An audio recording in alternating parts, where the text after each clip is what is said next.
आपको कह रहा हूँ कि तगड़े होके आना। ये जो बहाने तुम लोग लगा रहे हो ना, अभिषेक स्टमक मसला हो गया, इसका स्टमक नया डलवा लो, दोबारा आ जाओ, क्योंकि इंडिया में स्टमक भी अच्छा मिलता है। आप कह रहे उन्होंने 200 रन भी अपने घर में नहीं करने। पाकिस्तान ने भी ऑस्ट्रेलिया को 200 रन मारा है और 100 पे आउट किया है। अपने घर में सभी शेर होते हैं। मैं अभी भी यही कह रहा हूँ, वर्ल्ड कप अपने घर में खेल रहे हैं। जरा सा आ रहे हैं ना कोलंबो में, आप ये क्यों बोल रही हैं कि कोलंबो में है मैच? अभिषेक शर्मा का कंपैरिजन साइम अयूब के साथ तो बहुत ज्यादा कर लिया, और इतना कंपैरिजन कर लिया कि अब कह लेंगे लगता है कि जैसे अभिषेक का साइम के साथ नहीं बल्कि ईशान किशन के साथ कंपैरिजन बनता है। और जिस किस्म के बैट्समैन हमें ईशान किशन नजर आते हैं, न्यूजीलैंड के खिलाफ जितनी अच्छी नॉक इन्होंने खेली, 103 इनके बल्ले से नजर आया, फिर कह लेंगे 70 की लाइन में ये रहे। और अगर आज नामीबिया के खिलाफ बात की जाए तो फास्टेस्ट 50 इनके बल्ले से निकले, 20 बॉलों पर 50 किया। एंड सेकेंडली देखा जाए तो 63, यानी कि सिर्फ छक्के चौकों में इन्होंने आज भी बात की। और आज इनका जो कंपैरिजन है, पहले हमने अभिषेक का साइम के साथ किया, लेकिन आज ईशान किशन का कंपैरिजन साइम अयूब के साथ करेंगे। पिछले मैच की अगर बात की जाए साइम अयूब की, तो कह लें कि 19 का नॉक इनकी जानिब से हमें देखने को मिला। आपको क्या लगता है कि ईशान किशन जैसे एक थ्रिलिंग बैट्समैन है, जितना अच्छा वो परफॉर्म करते हैं, after so many long time के बाद हमें वापस कह लें कि क्रिकेट की दुनिया में नजर आए हैं। साइम अयूब ने बहुत सारे मैचेस खेल लिए, लेकिन एक 50 के अलावा और कोई उनकी अच्छी परफॉर्मेंस हमें नजर नहीं आती है। ऑलराउंडर हमने उनको जरूर बना दिया है, लेकिन कह लें कि जो बैटिंग आइटम में परफॉर्मेंस चाहिए वो नहीं आ पा रही है। 15 फैब इंडिया पाकिस्तान बड़ा टाकरा, क्या लग रहा है कि ईशान किशन एक थ्रेट होगा पाकिस्तान के लिए? एंड सेकेंडली देखा जाए तो क्या लग रहा है कि ईशान के बाद अभिषेक दोबारा एक बड़ा थ्रेट बन सकते हैं? क्योंकि अभिषेक भी कह लें कि बिल्कुल ठीक ठाक होकर वापस आ चुके हैं। हमारे साथ पाकिस्तानी वहाँ मौजूद है, इनसे पूछेंगे कि सबसे पहले तो ये बताएं कि ईशान या Saim Ayub, who is best opener? बिस्मिल्लाहिर्रहमानिर्रहीम। सबसे पहले मैं समझता हूँ कि जो ईशान है वो अभी फर्स्ट टाइम ओपन कर रहा है, क्योंकि ये फर्स्ट टूर्नामेंट है उसका, तो जिसमें ओपन कर रहा है। इतना प्रेशर गेम, सबसे उसका जो एज जा रहा है ना उसे, वो इस टाइम इंडिया में खेल रहा है। ये तो उसका पता लगेगा, क्योंकि साइम ने पूरी दुनिया में परफॉर्म कर दिया एज ए ओपनर। ये आप अगर इसका काफ़ी फ़र्क है, खाली एक दो परफॉर्मेंस से हम लोग ये बिल्कुल नहीं कह सकते कि वो साइम से ऊपर निकल गया है। हाँ, उसने अच्छी शॉट, प्लेयर वो अच्छा है इसमें, क्योंकि कम बैक करके आया है और डोमेस्टिक खेल के आया है, काफ़ी चीज़ें उसने इम्प्रूव की हैं। तो मैं ये समझता हूँ कि अगर अभी उसको थोड़ा टाइम देना पड़ेगा, हम एकदम कंपैरिजन नहीं कर सकते। हाँ, एज ए कंपेयर अगर हम, वो जो लड़का है वो उनका अभिषेक, वो बहुत तगड़ा है इस टाइम, क्योंकि सबसे बड़ी बात यह है कि फंसता है एक जगह पे, काफ़ी थोड़ा सा टेक्निक में थोड़ा सा फर्क है। मैं समझता हूँ बड़ा काम होने वाला उसमें।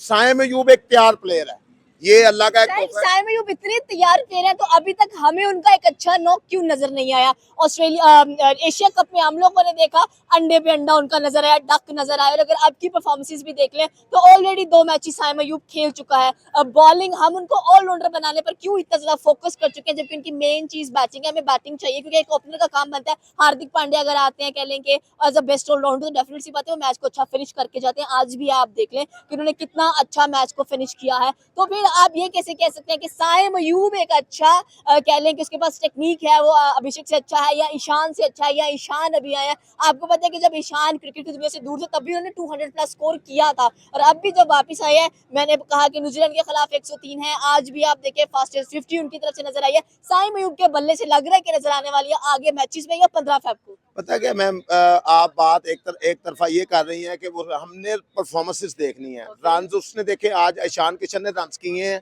और फिनिशर मैं नहीं समझता कि वो आप 4-5 छिक्कियां लगा के एकदम रौनक लगा के आप निकल गए। आपने खत्म करना है मैच को। छिकियां तो नहीं है, 109 मीटर का छक्का लगाया हार्दिक पांड्या ने, फिर ईशान ने एक लंबा छक्का मैं उसको कभी ये नहीं कह रहा कि वो प्लेयर बुरा है, मैं ये भी नहीं कह रहा कि उसको खेलना नहीं आता, लेकिन 6 ओवरों में 100 और 200 रन किए हैं टीम ने। आपका मिडिल ऑर्डर एक्सपोज हुआ है बुरे तरीके से। ये लास्ट मैच में भी आज छोटी टीम के साथ खेले हैं, संडे को आना है ना फाइनल में हमारे सामने, तो लग पता जाएगा। मैंने लास्ट इंटरव्यू में भी बात की थी कि इंडियंस बहाने नहीं चलेंगे। अब आप ये बहाने लगा रहे हैं कि जी वो इंजर्ड हो गया, वो फलां हो गया, वो बीमार हो गया। पाकिस्तान के साथ जब मैच होना है ना, तो फिर बीमारी ने आपको पकड़ना है। आप ये ना सोचें, आप ये बात करें कि आप पाकिस्तान के साथ खेल रहे हैं, तगड़े होके आना पड़ेगा। आप हमें इजी नहीं ले सकते। मैं ये नहीं कह रहा कि हम आपको इजी लें, आप हमें इजी नहीं ले सकते किसी भी लेवल पे।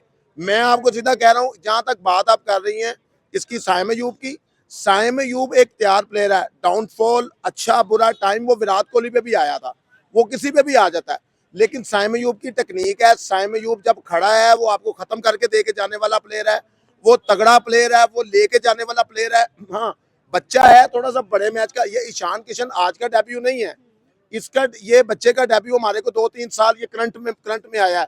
बाबर आजम के सर पे ताज जाता है इसके।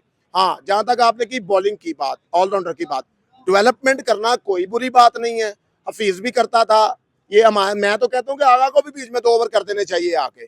मैं समझता हूँ कि काफी चीजें वो उसको सिर्फ T20 में अभी आप देख रही हैं। ये जरा ईशान किशन बाहर निकलेगा ना, जब दूसरे मुल्कों में इंग्लिश ममालिक में जाएगा तो फिर उसको देखेंगे सर, कितने हम रन तो अभिषेक के लिए भी यही कहते थे कि वो ऑस्ट्रेलिया के खिलाफ नहीं चल पाएगा, उसे आउट ऑफ होम लेकर जाओ, वो नहीं चल पाएगा, आप उसे कहीं पर भी ले जाओ, लेकिन वो चला। सीरीज जीती इंडिया ने ऑस्ट्रेलिया से। एंड अभिषेक ही कह लें कि वहां पर भी हाई स्कोरर नजर आया हम लोगों को। और अब आप ईशान को कह रहे हैं कि चले ईशान को भी एक्सप्लोरेशन मिलेगा, वो भी बाहर जाएगा, but still India has strong batting lineup. आपने कहा 15 फरवरी को इंडिया बहाने नहीं चलेंगे, जो खेलना है स्ट्रेट फॉरवर्ड आकर खेलो, ये ना हो कि लर्न मिल जाए और फिर हम बैठे रहे वहां। नहीं मैम, बात पता क्या है, हार जीत गेम का हिस्सा है। वो टीम हमसे तगड़ी है, मैं ये नहीं कह रहा। वो बिल्कुल टीम लड़के उनके अच्छे हैं, टीम उनकी तगड़ी है। आज भी देखे ना, उनका टॉप ऑर्डर से लेकर लोअर ऑर्डर तक तगड़ी बैटिंग है उनकी, उनमें कोई शक नहीं है। मैं इस बात को समझता हूँ। As a compare, as a batsman हमारा थोड़ा सा मसला है, क्योंकि हम बाबर अभी करंट में आया है, इंशाल्लाह बाबर भी रन करे। मिडल ऑर्डर हमारा था, उनका मिडल ऑर्डर एक्सपोज हुआ है पूरे तरीके से। नीचे से आके हार्दिक पांड्या ने रन किए हैं, ऊपर से रन किए ईशान किशन ने। अगर मिडिल ऑर्डर उनका सेट होता, अगर उनका मिडिल ऑर्डर रन करता तो आज 250 पौने 300 स्कोर फिर एक सर, आज ऐसे लगा कि जैसे टीम इंडिया ने जहां पर सूर्य को आना चाहिए वहां पर तिल्ली को भेज दिया, एक्सपेरिमेंट किया अच्छा खासा। फिर चौथे नंबर पर आप कह लें कि उन्होंने हार्दिक पांड्या को भेजा, कि हार्दिक पांड्या छठे या सातवें नंबर पर आने वाला बैट्समैन है। तो आप ये कैसे कह सकते हैं कि उनका मिडिल ऑर्डर एक्सपोज हो गया? हालांकि हमारा मिडिल ऑर्डर एक्सपोज होता है एवरी टाइम। उनका ये वार्म अप मैच लगा, फिर भी 210 का टारगेट देना सेकंड हाईएस्ट टारगेट था जो इंडिया ने दिया। मैं तो पहले ही कह रहा हूँ, उनका लोअर ऑर्डर, टॉप ऑर्डर से लेकर लोअर ऑर्डर तो तगड़ा है, लेकिन अगर तगड़ा रखने का फायदा क्या है, तो उन्होंने 200 रन भी अपने घर में नहीं करने। पाकिस्तान ने भी ऑस्ट्रेलिया को 200 रन मारा है और 100 पे आउट किया है। अपने घर में सभी शेर होते हैं। मैं अभी भी यही कह रहा हूँ, वर्ल्ड कप अपने घर में खेल रहे हैं। जरा सा आ रहे हैं ना कोलंबो में, आप ये क्यों बोल रही हैं कि कोलंबो में है मैच, इंडिया में नहीं है, कोलंबो में है। कोलंबो में पाकिस्तान ने 2 मैच खेल चुका है, एज जाता है पाकिस्तान को, और पाकिस्तान तगड़ा खेलेगा, इनको लग जाएगा पता। ये आप हम लोग ऐसे इजी ले रहे हैं कि जैसे स्कॉटलैंड पाकिस्तान का मैच हो रहा है, इंडिया का मैच हो रहा है। पाकिस्तान इंडिया का मैच है। वर्ड्स थोड़ा सा इस बात पे गौर करें इंडियंस। मैं आपको इस बार पाकिस्तान किसी और रंग में आएगा, क्योंकि तुम लोग तरले करके हमारे साथ मैच खेल रहे हो। हम लोग खेलना नहीं चाहते थे तुम लोगों के साथ। मैं बार बार आपको कह रहा हूँ कि तगड़े होके आना। ये जो बहाने तुम लोग लगा रहे हो ना, अभिषेक स्टमक मसला हो गया, इसका स्टमक नया डलवा लो, दोबारा आ जाओ, क्योंकि इंडिया में स्टमक भी अच्छा मिलता है। आप कह रहे हैं, आपको लगता है कि चले स्पिनर्स पर आ जाते हैं। ईशान की और साइम की तो बात हमने कर ली। हम अपने कोलंबो वैसे भी स्पिनिंग ट्रैक आपको नजर आता है, तो no doubt we have one of the best spinners. लेकिन अगर आज वरुण की बात की जाए तो उन्होंने भी बहुत कमाल की कह लेके बॉलिंग की है। जितना एज आज स्पिनर को मिला है उतना एज फास्ट बॉलर को भी नहीं मिला। तो क्या लग रहा है कि साहब जिदा फरहान ने भी बोला है कि मैच इंडिया पाकिस्तान का इस बार वन साइडेड नहीं होने वाला है, इस बार पूरा टक्कर देंगे इंडिया को। और पाकिस्तानी वाम भी फुल प्रेडिक्शन कर रही है कि कोलंबो में आए इंडिया तो फिर देखिए, क्योंकि पाकिस्तान को एज है। अगर पाकिस्तान एज ना यूटिलाइज कर पाए, क्योंकि हम मायूस हो जाते हैं जब इंडिया पाकिस्तान का मैच होता है, तो इस बार आप फुल कॉन्फिडेंट है कि हमारे बॉलर्स भी इतने तगड़े हैं। शाहीन की बात कर लें, वो बंदा कुट खा रहा है लेकिन वो विकेट से ही निकाल पा रहा है। चेन की मैम आप बात मेरे सामने ना किया करें, क्योंकि मैं नहीं ये समझता कि वो अभी उसको 10 साल हो गए उसे बॉलिंग करते हुए, आज तक उसको पता ही नहीं लगा कि मैंने नया बॉल कैसे करना है। मैं सीधी सी बात कर रहा हूँ। बाकी आप बॉलर्स की बात करें, इब्रार की बात करें, ये पिछले दिनों में मैंने ट्वीट पढ़ा इसका अभिषेक शर्मा का। वो कह रहा जी इब्रार मेरे सामने आया, जो ऐसे ऐसे करता है ना उसको मैं तोड़ दूंगा। और यार बच्चे, तू आज का बच्चा अभी आया है, थोड़ा सा मुंह को बंद कर ले। अगर आगे जाना तो मुंह बंद करके खेले। मैं साहबजादा को भी कहूंगा, शहजादे तू हमारा शहजादा प्लेयर है, दुनिया को तूने दिखाया है कि तेरे अंदर पोटेंशियल बहुत ज्यादा है, तो मेरा भाई मुंह बंद करके खेलो। मैं दोनों तरफ से बात करूंगा एज ए पाकिस्तानी। अपने प्लेयर्स को मैं पहले समझाऊंगा, बाद में उधर बात करूंगा। यार मुंह को बंद करके खेलो, बल्ले से जवाब दो। आपके हाथ में बॉल है, बॉल से जवाब दो। बैट है तो बैट से जवाब दो। जो टॉक है ना, जबान की टॉक है, वो ना करो। पता क्या है, मैं चाहता हूँ कि हमारे आपस में जो रिलेशन है ना वो पॉजिटिव हो। जंग के मामला देकर लेते हैं, बॉर्डर्स के मामला देकर लेते हैं, वो डजंट मैटर।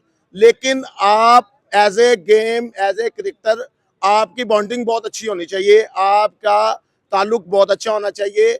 ऐसे नहीं होता, क्योंकि दुनिया में हमने दुनिया को अच्छा लेसन देना है, अच्छा सबक देना है कि हम लोग मिलने वाले लोग हैं और अच्छा रहने वाले लोग हैं। बिल्कुल सर, आपकी बात सही है क्योंकि 15 फेब डेफिनेटली ये अभी तक कह लें कि जो ग्रुप स्टेज है उसका सबसे बड़ा मैच आने वाला है। क्या नामीबिया, क्या नीदरलैंड और क्या कह लें कि तीसरी टीम ग्रुप स्टेज की आपकी बात कर रहा, ग्रुप स्टेज की बात करें, दुनिया का बड़ा मैच है।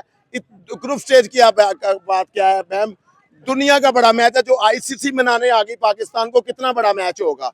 मैं ये समझता हूँ, मैं आज भी ख्वाहिशमंद हूँ कि इंडिया आए पाकिस्तान खेलने के लिए, हम इनको अपने हाथों पे उठाएंगे, सरों पे उठाएंगे इनको। ये इंडियंस को कदर नहीं है अपनी। अल्लाह के बंदो, पॉलिटिक्स को छोड़ो, गेम में आओ, आप पाकिस्तान आओ, हम लोग आपकी इज्जत करेंगे जैसे दामाद की इज्जत करते हैं। आप लोग आओ तो सही, हम लोग दिल बड़ा रखने वाले हो, जिंदा दिलाने लाहौर, हम लोग दिल बड़े वाले लोग हैं। एक दफा आओ पाकिस्तान सीरीज खेलो हमारे साथ, हम खेलने को तैयार है आपके साथ। सर क्या लग रहा है आपको कि 15 फेब को पाकिस्तानी टीम की अगर ओपनर्स की बात की, मिडल ऑर्डर की बात की जाए, वैसे किसके बल्ले से लग रहा है कि फास्टेस्ट 50 और 100 आने वाला है? मैं ये समझता हूँ अभिषेक तो नहीं चलता, मैं नहीं ये समझता। ये जो बच्चा अभी आज बात की आपने, इनका जो प्लेयर है वो ईशान किशन नहीं चलेंगे, वो रन्स करेगा, Okay. वो करेगा रन्स, क्योंकि अभिषेक नहीं चलने वाला। अभिषेक को नहीं चलने देना। हमने बड़ी तैयारी की हुई है, क्योंकि पाकिस्तान की हिस्ट्री बोलती है, ये अभी नहीं मैं बात कर रहा, पुरानी हिस्ट्री बोल रही है, 20-25 साल से देख रहे हैं कि हम लोग मेन प्लेयर को इस टाइम सबका फोकस इस टाइम अभिषेक बना हुआ है। अभिषेक पहली दूसरी बॉल पे शेन इंशाल्लाह आउट कर देगा। हमने एशिया कप में भी अभिषेक आउट कर लिया, हमने सूर्या आउट कर लिया, तिलिक आ गया बीच में। इस बार क्या लग रहा है? मैम पता क्या है, ये प्रेशर की गेम है, ये दुनिया का सबसे बड़ा मैच है और प्रेशर की गेम है। दोनों टीमें बेस्ट हैं। अब इस टाइम पाकिस्तान की सिलेक्शन बहुत अच्छी है, एशिया कप में पूरी नापी तोली थी और हमने फाइनल में चने चबवा दिए थे, इनको बहुत बड़ी बात थी।